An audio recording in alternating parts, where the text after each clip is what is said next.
Namaskar friends.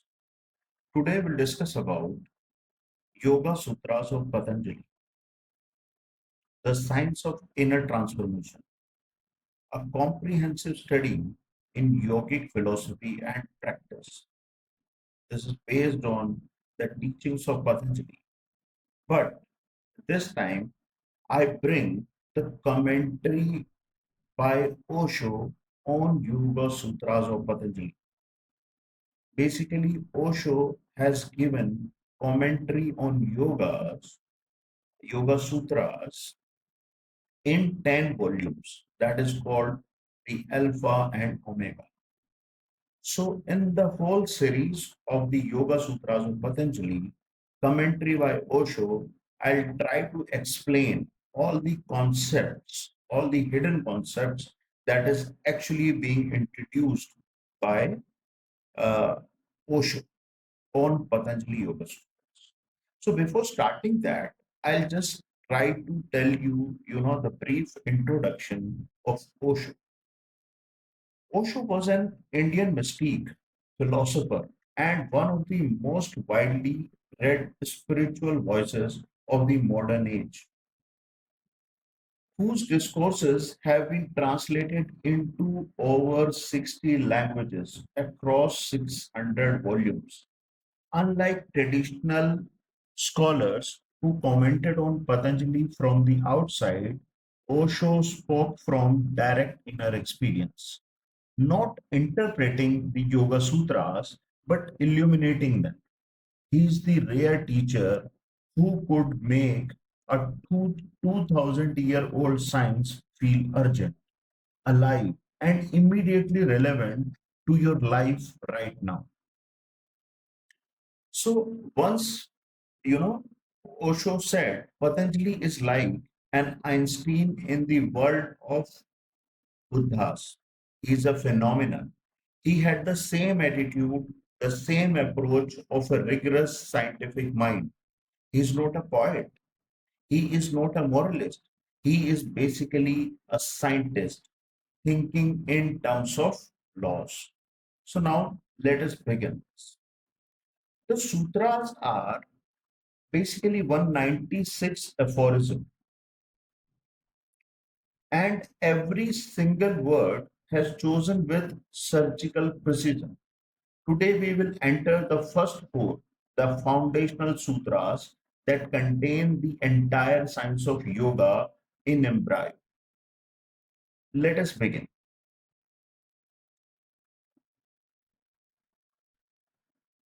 Here is our starting point, and I want you to sit with this for a moment before we move on because it is deeply uncomfortable. Friedrich Nietzsche, the 19th century German philosopher, observed something that most of us would rather not acknowledge, that the human being, as we are constituted right now, cannot stand the naked face of reality. We are dream dependent creatures. Yeah, that's very interesting. That what exactly it says, the mind which needs lies, the mind which needs illusions. So, what is the neuroscience behind it? See, basically, we live in not, we live not in the present moment, but in an elaborate story we tell ourselves. Guys, this is very interesting. Let me tell you this thing. See, if we talk about an elaborate story, we tell ourselves about a future that will be better, a past that was perhaps happier, a tomorrow where the door to paradise will finally open. And the neuroscience supports this. Research since the 1950s on REM sleep, rapid eye movement sleep, has confirmed that it is not sleep itself that is the primary biological necessity.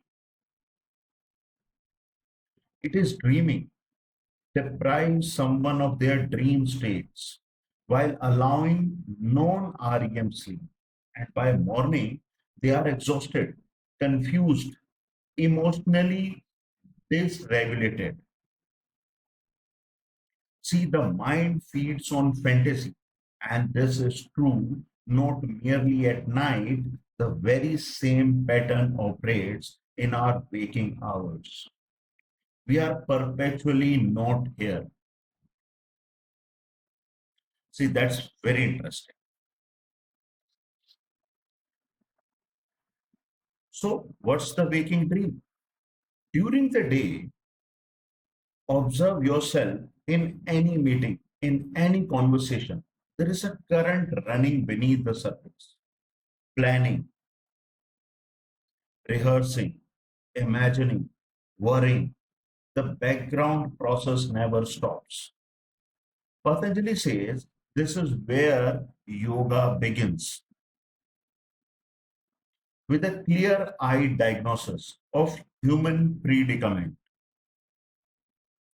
not as punishment, not as pessimism, but as a doctor who first correctly names the disease before offering the cure. So, now let us understand what is the illusion. See, basically, there is this the illusion of tomorrow. Now let's talk about past situation, present situation, and future. So past is what? Past is nothing but the memory and remembrance, and the present is the only reality. Rather, future is the projection and hope. So let me invite you to consider something radical: the future, which we spend the vast majority of our mental energy constructing, worrying about, fantasizing over, does not exist. Not yet. And when it arrives, it will arrive not as the future, but as the present, by which time we will have already moved on to the next future. This is the great hamster wheel of ordinary consciousness. You are running, but you are not going anywhere. This is very interesting. So, what are dimensions? So, three dimensions are past, future, and present. We believe in the past, basically, we believe memory to be a reliable archive of what was. Neuroscience tells us otherwise. Every time you retrieve a memory, you are reconstructing it, coloring it with your present emotional state, your current beliefs, your desires. The past is your you experience. It is a creative act of mind. So now what is the future? The future you are hoping for. Patanjali calls it by many names: wealth, heaven, moksha, enlightenment, happiness, whether spiritual or material. It is always later, and later never comes. This is really interesting. Now, what exactly the present is? The present moment is this singular portal to reality. And yet, as Patanjali will help us see, this is precisely where we never are. This is very deep. So, present is precisely where we never are. The present is almost always a hell. You can prolong it only because of the hope that you have projected into the future. That is basically said by Patanjali and interpreted by Osho. So, what remains? Only this, only now. This is not pessimism. It is the most precise diagnosis ever offered of the human psyche. And it is the door through which the entire science of yoga enters. So, now in that case, what exactly the yoga is? Friends, yoga is the pure science. It is not religion. It is not philosophy. It is not therapy. Let me address something that causes enormous confusion at the very outset, particularly for students approaching yoga from either a Western secular background or from a deeply devotional religious one. Yoga is not Hindu. It happens that the Hindu civilization produced it, just as England happened to produce Newton. But physics is not English.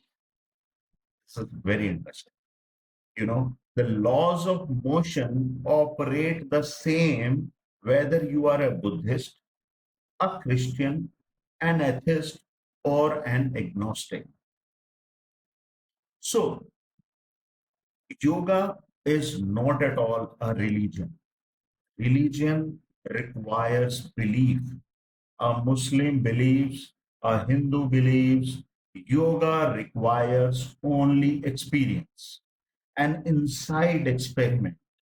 Science says don't believe, but also don't disbelieve.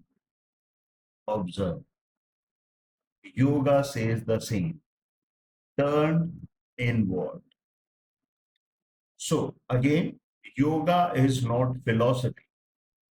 Philosophy lives in the head. You can be a brilliant philosopher and live in complete inner chaos. Yoga demands something else. It demands that you be different, not merely that you think differently.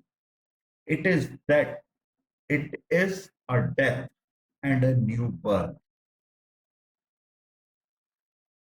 Again, yoga is not therapy. Therapy brings a pathologically abnormal person back to normal.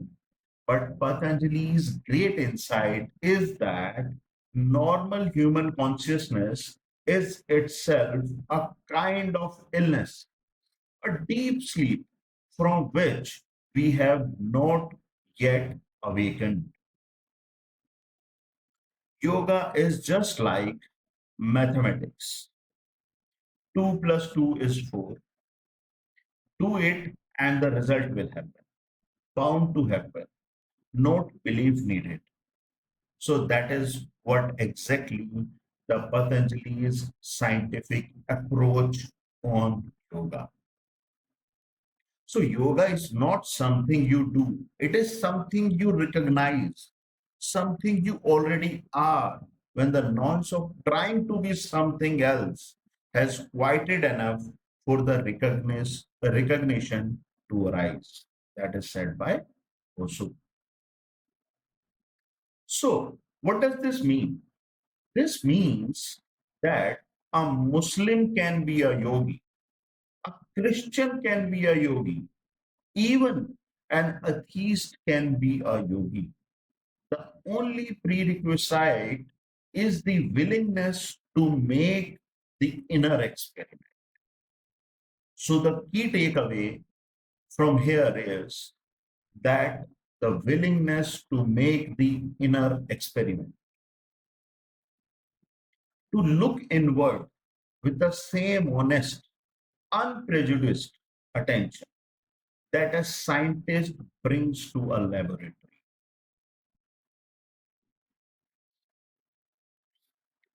So, who is Patanjali then? Now, let us understand. I want to offer you a comparison that in 30 years, uh, basically,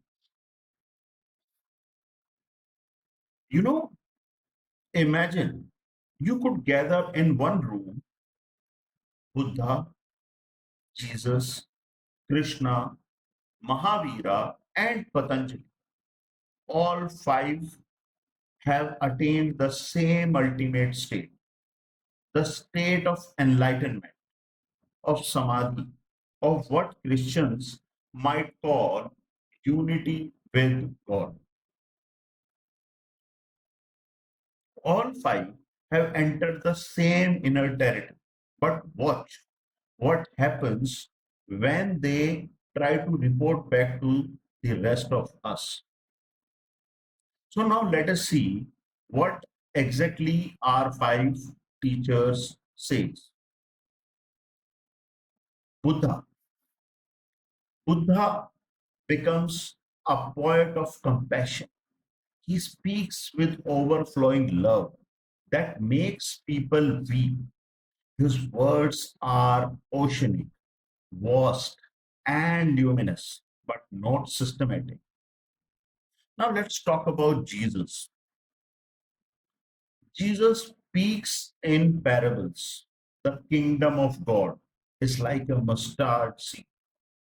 Images so vivid, they are alive 2000 years later. Wisdom through metaphor and paradox, not formula. Now let us talk about Krishna. Krishna breaks into divine song in the middle of a battlefield, speaking of eternal souls and cosmic duty. He's a mystique poet. The Bhagavad Gita is incomparably beautiful and deeply unsystematic. Mahavira articulates a rigorous ethics of non harm. His approach is moral, disciplined, austere, the why of inner life more than the how. Now let us talk about Patanjali. Patanjali sits down and writes a mathematical formula. That is how basically Patanjali makes Patanjali differentiator than the others. So Patanjali sits down and writes a mathematical formula. No poetry, no sentiment, no metaphor, pure law, pure science, and pure replication.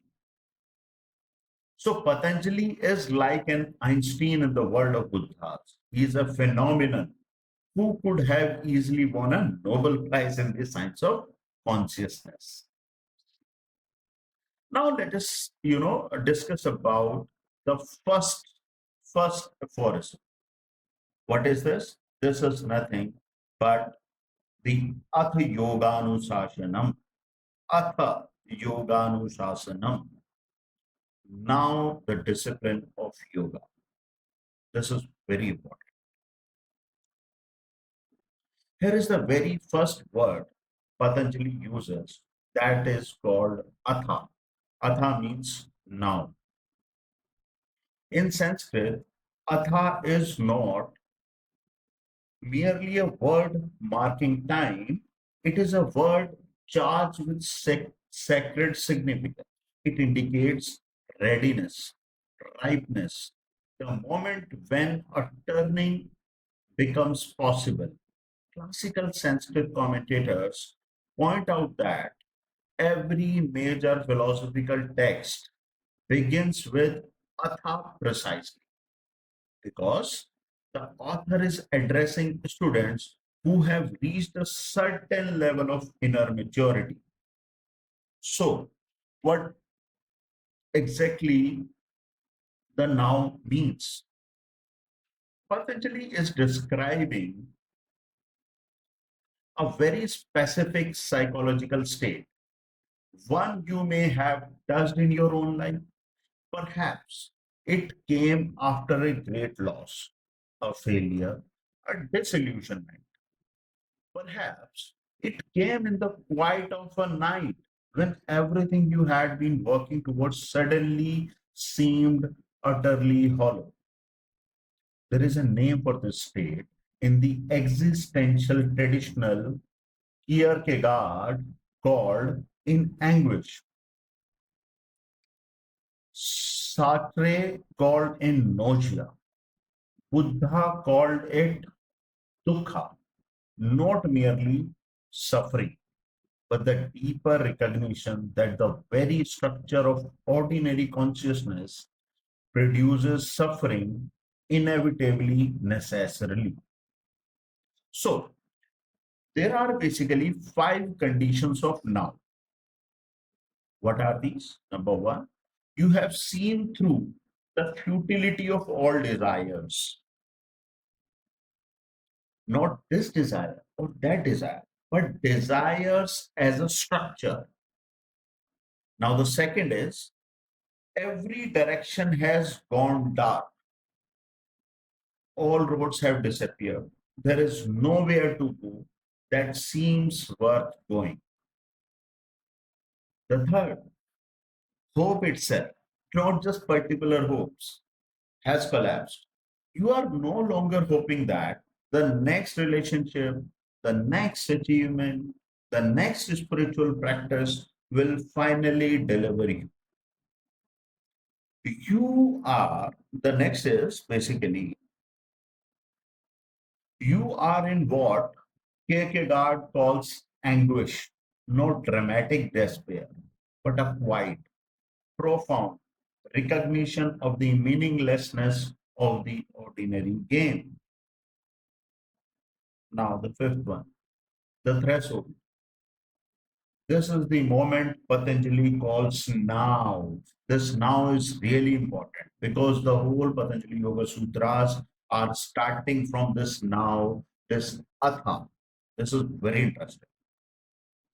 And it is the only moment in which yoga becomes truly possible. If this moment has not come, you can go on studying yoga, you can become a great scholar, but you will not be a yogi. So here is a paradox. The paradox is that stops most Western students cold. Patanjali is not asking you to feel hopeful about yoga. He is asking you to feel hopeless about everything else. Total despair is the prerequisite. This is the key moment on, to learn yoga. Basically, the prerequisite to learn yoga is nothing but the total despair. Total disillusionment is the tool. This is why yoga cannot be a hobby. It cannot be another achievement on the spiritual curriculum vitae. The now that Patanjali describes is the moment when you stop adding to your portfolio and start questioning the portfolio itself. Start questioning the portfolio itself. So now the question arises. In that case, what is yoga? What is yoga? So in the Sutra I.2, Patanjali says, yoga is the cessation of mind. Yoga Chitta Vritti Nirodha. Three words. That is all Patanjali means.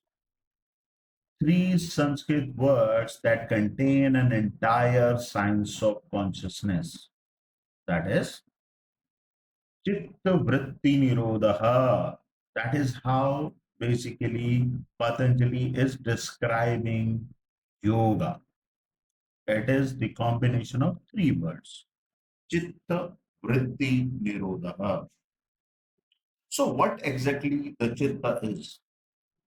Chitta is basically the mind field, not just the rational intellect, the entire field of mental activity. Every memory you carry, every desire you harbor, every belief system you inhabit, every emotional reactivity you exhibit, all of this is chitta. It is the totality of mental content. Now, what exactly the vritti is? Vritti is nothing but the whirlpool or modification, the constant movement of thoughts, emotions, perceptions. Your mind right now is full of vrittis, thoughts about what was just said, thoughts about lunch, anxieties about tomorrow. The vrittis are the waves on the surface of the lake of consciousness. As long as there are waves, you cannot see the bottom of the lake. Now, what is Nirodha? Nirodha means cessation, not suppression. This is very interesting. This is cessation, not suppression. So, this is the most common misunderstanding. Nirodha does not mean you should try to stop thinking. Trying to stop thinking is itself thinking. Suppressing thoughts creates more turbulence, not less. Nirodha is what happens when you simply stop feeding the wave. When mind ceases, you are in yoga. When mind is present, you are not in yoga. So you may do all the postures, but if the mind goes on functioning, you are not in yoga. That is what basically Patanjali means. Let's take a metaphor. That's the lake metaphor. That is very profound and deep metaphor. The lake is already still at its depths. It was never actually disturbed at the core. When the winds of desire, fear, and hope cease to blow, the surface naturally becomes still. And in that stillness, you can see straight to the bottom. You can see what has always been there, your own unconditioned awareness. This is not a new state you create, it is an existing state you uncover. So, now the next, you know, what is the nature of mind? See, the nature of mind is basically an activity, not a substance. One of the most liberating insights in all of philosophical psychology, East or West, is the realization that mind is not a thing, it is a process. In Western philosophy, we have struggled with this for centuries. Descartes famously concluded that the mind must be a substance, thinking stuff, separate from the body. This created what philosophers call the mind body problem, a puzzle that has occupied Western thinkers for 400 years. Patanjali, working in a completely different tradition, 2000 years earlier, had already solved this problem by dissolving it as mind is not a substance. Mind is what happens when consciousness gets entangled in patterns of movement. So here is a very interesting story, and that is called Bodhidharma story. The story of Bodhidharma and Emperor Fu is one of the most elegant demonstration of this insight in all of world literature. Emperor Wu comes to Bodhidharma and says, "My mind is deeply disturbed. You are a great sage. Put it at peace." Bodhidharma says, Come at 4 in the morning and bring your mind with you. I will put it at peace then. The emperor cannot sleep the whole night. At 4, he arrives Bodhidharma and says, now show me your mind. The emperor looks within. He looks and looks. There is nothing to find, only activity, movement, a stream with no substance. He bows. I cannot find my mind, Bodhidharma. Then I have already put it at peace. Now, if it is an activity like walking, then simply don't walk. If mind is only movement, stop moving. The very act of looking dissolves what it observes. The core insight from within. Now let's see what is mind. Mind is nothing but activity. A verb masquerading as a noun. The moment you see it as a process, you are already slightly free of it. So, what is the error? The key error is feed the mind, turn a process into a thing, then spend lifetime trying to control it, fix it, or transcend this imaginary object. The look is the key. The act of observing the mind without judgment is itself anti mind. You cannot simultaneously be fully identified with a thought and also clearly witnessing it. Momentum, not substance. The mind runs because of accumulated momentum. Guys, this is very, very deep. We need to understand this concept. So, mind is momentum, not substance. The mind runs because of accumulated momentum from lifetimes of habitual investment. Withdraw investment, and the stream naturally slows to a stop. Now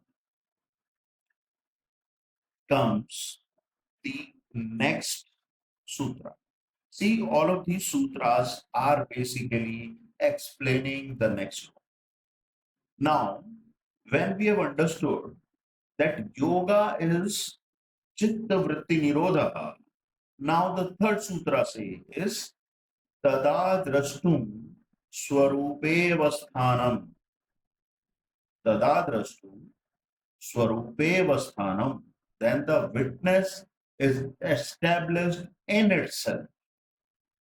When the activity of the mind naturally comes to rest, not forced, not suppressed, but organically stilled, something extraordinary is revealed. It was there all along. Patanjali calls it the drashta, the seer, the sakshi bhav, sakshi bhav, the witness. It is pure objectless awareness, consciousness without content, the sky without clouds. Now let us understand the sky and clouds metaphor behind it. The metaphor that every contemplative tradition in the world eventually arrives at is the relationship between sky and clouds.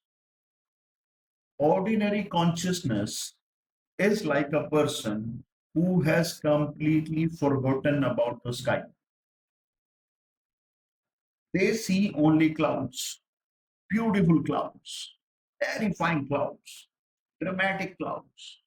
They become happy when the sky is blue and devastated when storms rolls in. They have completely identified with the weather.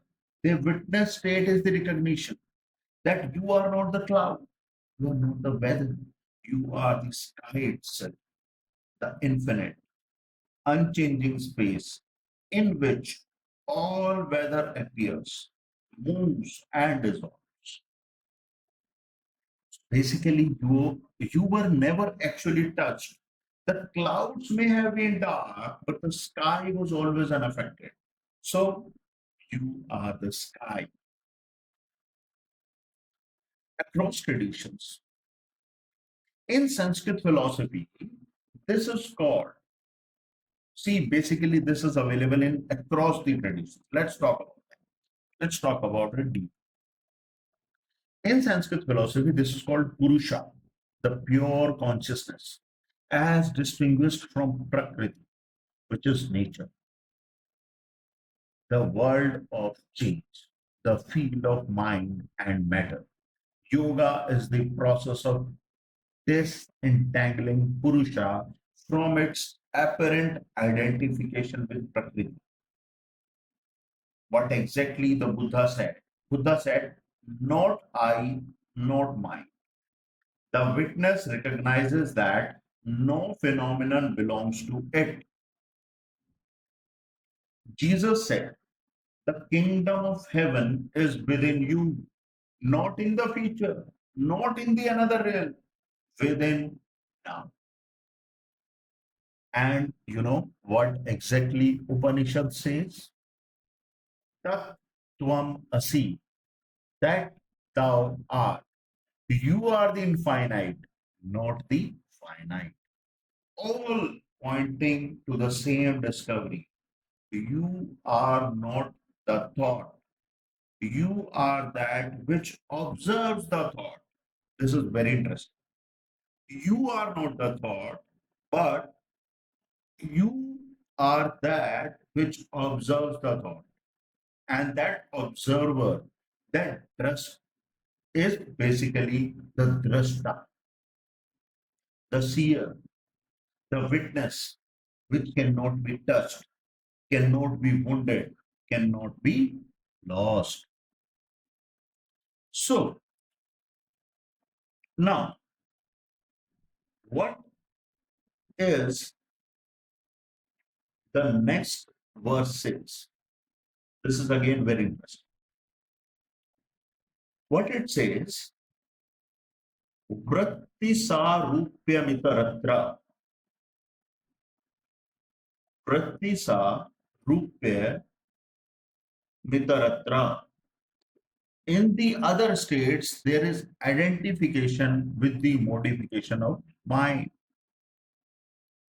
Patanjali's fourth sutra complete the foundational quartet with surgical precision. In all states other than the witness state, he says there is identification with the modification of the mind. This is very interesting.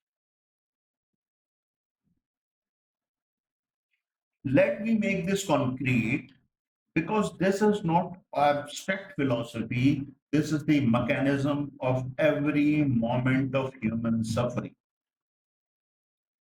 So there is an example. Consider what happens when hunger arises.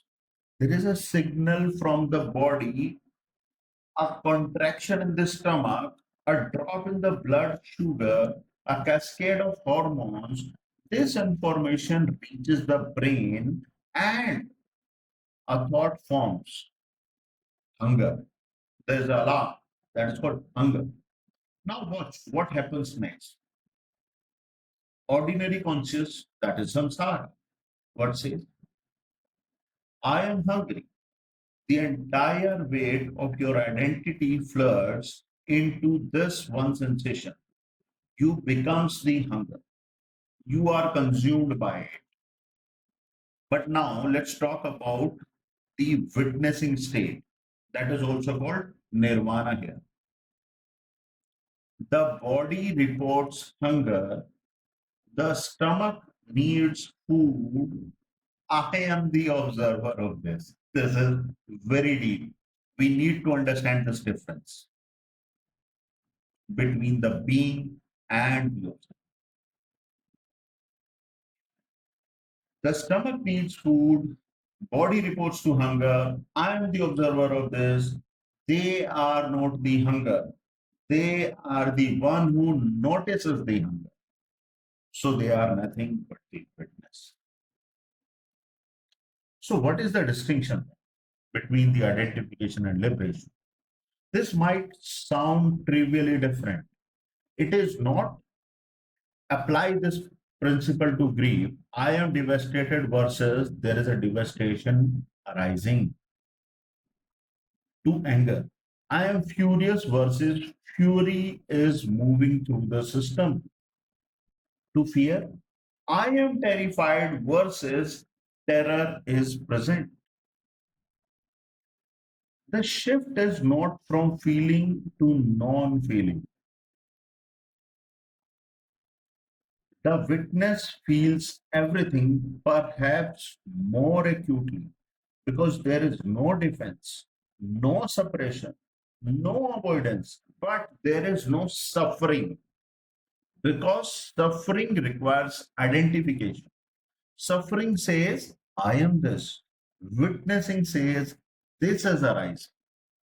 That means in witnessing state, you are looking at the situation as it is. You are not attaching yourself to the situation. You are not identifying yourself to the situation. So samsara is not a place. Nirvana is not a destination. Both are modes of relating to the present moment. Both are available right now. So what is required to attain this? That is discipline, centering, and samsara. Patanjali uses the word anushasanam. That is very important. Anushasanam, nothing but the discipline. I want to unpack this word with you because in the modern world, discipline has been reduced to something punitive, a grim determination, a clenched jaw, willpower exercised against desire. That is not what Patanjali means. The root of discipline in Sanskrit, as in English, is the same root that gives us disciple. Anushasanam is the capacity to learn, to receive, to be transformed. It implies a fundamental humility and openness. Let us understand this with an example which is basically used by Osho. That is, Gurdjieff, a Russian Greek mystic of the early 20th century who studied in the same tradition as Patanjali, described the problem with piercing clarity. You are not one being, you are a crowd. In the morning one, I wakes up and makes solemn vows. By noon, a completely different. I has forgotten them entirely. By evening, a third eye regrets what the noon I did. There is no consistent center, just a rotating committee with a different chairman every hour. The implication is devastating. You cannot promise, you cannot trust yourself, not because you are bad, but because there is no you to be trusted. So, discipline's goal, what exactly the discipline's goal is? Create a crystallized center, one witness, one consistent present that can observe the crowd without being lost in it. So, yoga's physical postures, asanas, are not primarily about flexibility or strength. They are about creating the experience of being. Sitting in a posture and not moving, not fidgeting, not escaping, this simple act is profoundly revelatory. The body immediately begins to revolt. Every discomfort becomes a demand for movement. And in that moment, you discover whether there is anyone home who can simply say no. This is the first taste of a center.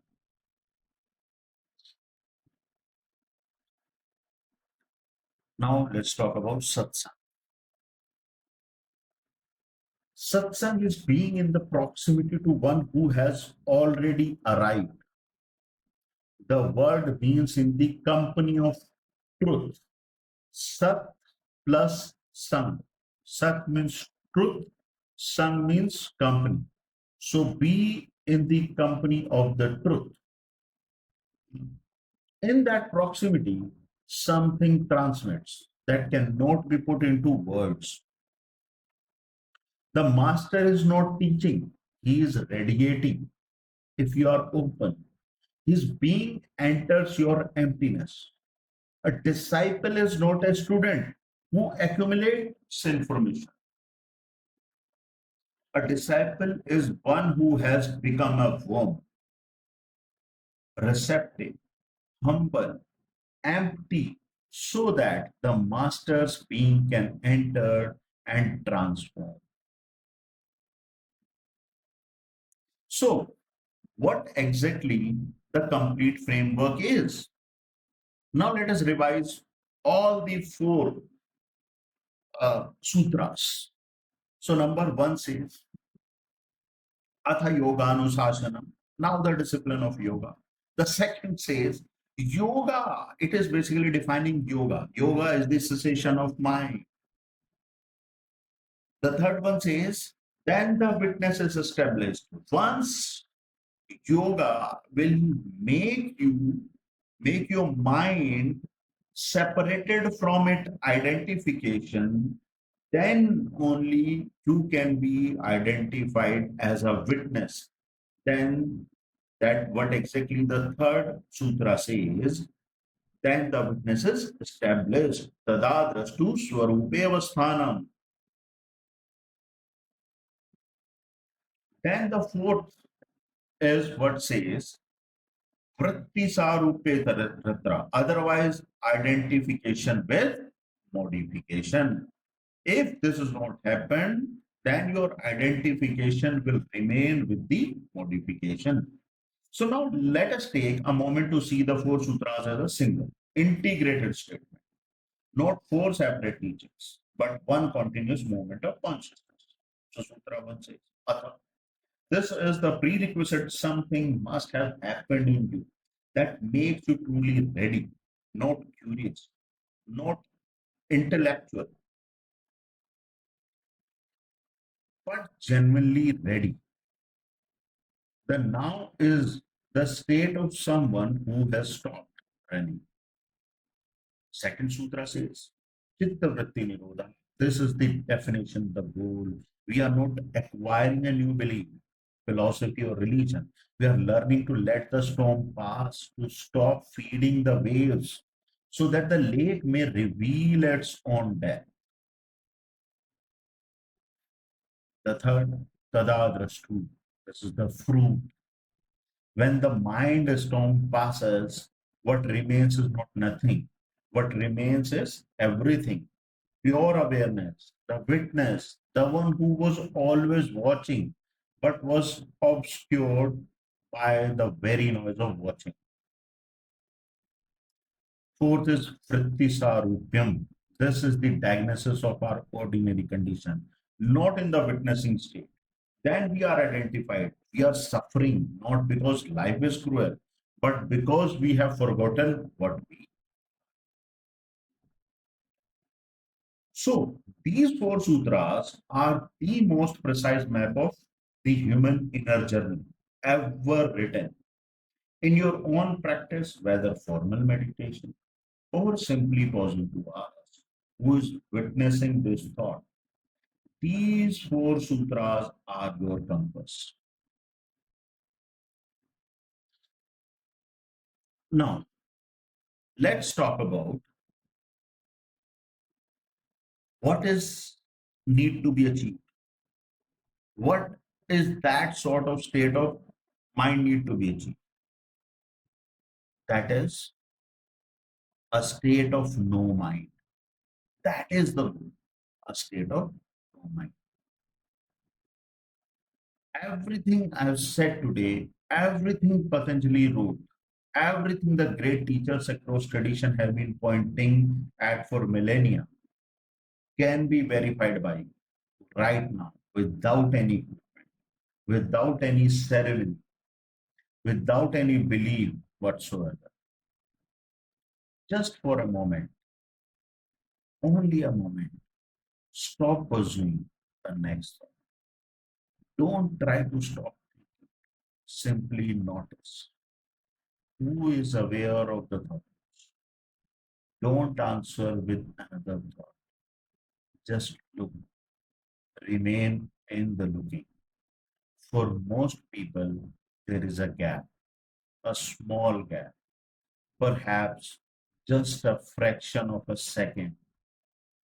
In that gap, no thought, no past, no future, no identity, and yet awareness remains. You are still here. Nothing is missing. In fact, something feels oddly complete. And friends, that gap, that tiny, unremarkable, boundless space is what Patanjali is pointing at in Sutra 1.3, that is the witness established in itself. You don't have to go to Himalayas. You don't have to leave your life behind. You don't have to believe in anything. You have to be willing to stop just for a moment and look. Yoga is not something you do, it is something you recognize, something you already are. When the noise of trying to be something else has quieted enough for the recognition to arise. Thank you. Namaskar.